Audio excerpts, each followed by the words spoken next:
मुंबई की राजनीति में आज एक ऐसा भूकंप आया है जिसने पिछले 30 सालों की स्थापित व्यवस्था को जड़ से उखाड़ कर फेंका है।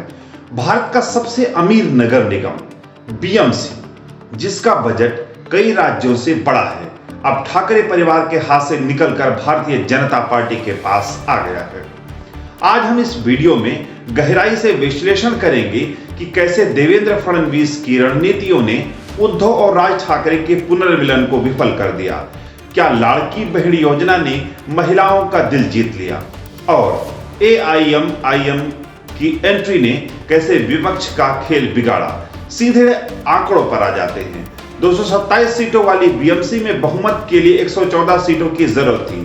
भाजपा ने अपने दम पर 89 सीटें जीतकर सबको चौंका दिया है।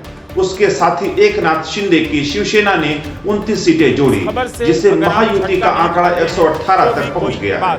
वहीं उद्धव ठाकरे की शिवसेना यूबीटी केवल 65 सीटों पर सिमट गई है। ये उनकी 2 दशकों की सबसे बड़ी हार है।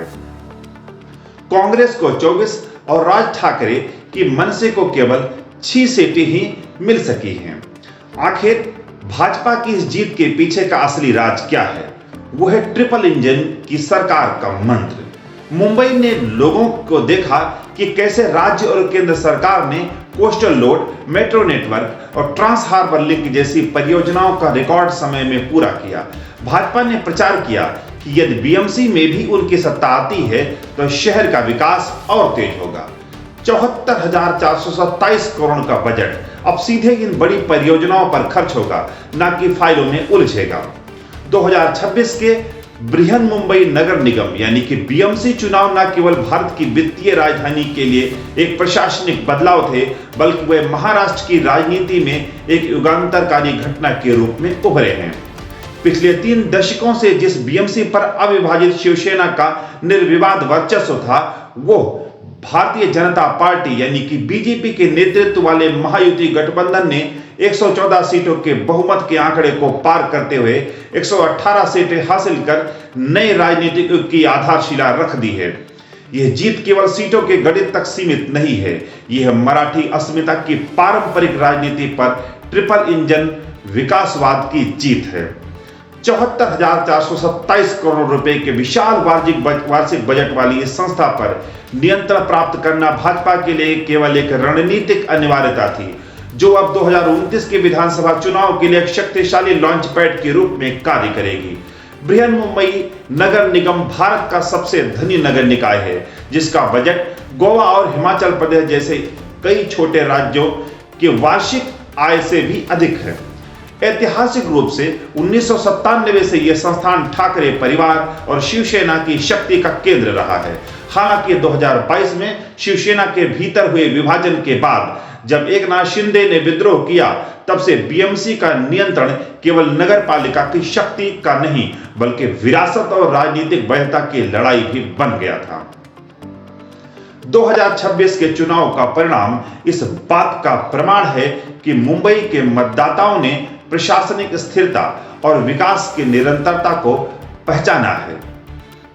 इस पहचान आधारित राजनीति से ऊपर प्राथमिकता भी दी है।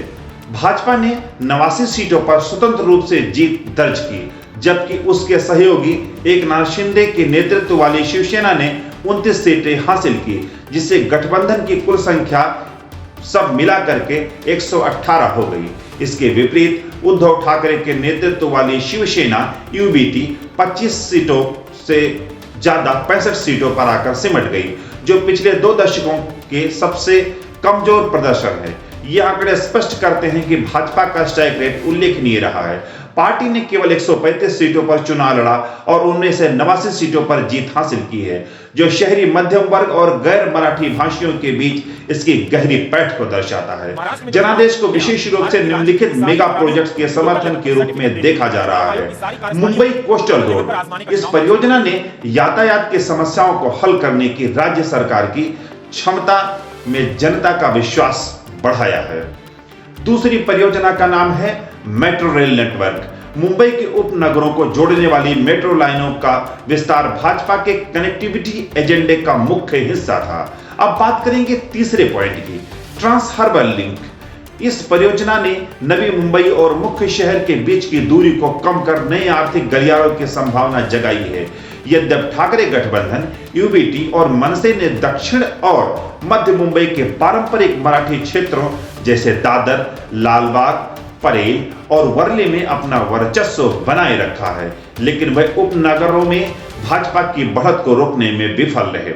वर्ली में जहां कड़ा मुकाबला था, शिवसेना यूबीटी के निशिकांत शिंदे ने शिंदे गुट के समाधान सरवड़कर को हराकर अपनी पकड़ साबित की। लेकिन उपनगरों में जहां गुजराती, उत्तर भारतीय और उच्च मध्यम वर्ग के मतदाताओं की संख्या अधिक है, राज ठाकरे के आक्रामक क्षेत्रीय रुख ने उन्हें भाजपा की ओर धकेल दिया। लाड़की बहड़ी योजना ने इन चुनावों में एक्स फैक्टर का काम किया। प्रतिमाह 1500 रुपए वित्तीय सहायता ने महिला मतदाताओं के उच्च मतदान प्रतिशत और उनके द्वारा महायुति को दिए गए समर्थन ने उन वार्डों में जीत सुनिश्चित की जहां मुकाबला बहुत करीबी था।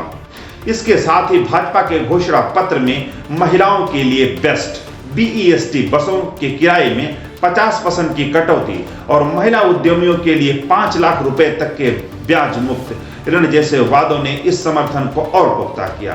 कांग्रेस के लिए यह परिणाम चिंताजनक रहा है, क्योंकि वो मुंबई में केवल 24 सीटों पर सिमट गई है, जो कि 2017 की 31 सीटों से भी कम है। कांग्रेस ने अपनी विफलता के लिए धन बल के प्रयोग और मीडिया स्पेस की कमी को जिम्मेदार ठहराया है, लेकिन वास्तविक कारण AIMIM और वंचित बहुजन अघाड़ी यानी कि VBA द्वारा उसके आधार को काटना था। मित्रों, इस सीरीज का यहीं पर अंत होता है। हम हाजिर होंगे इसी वीडियो की अगली श्रृंखला में। तब तक के लिए नमस्कार।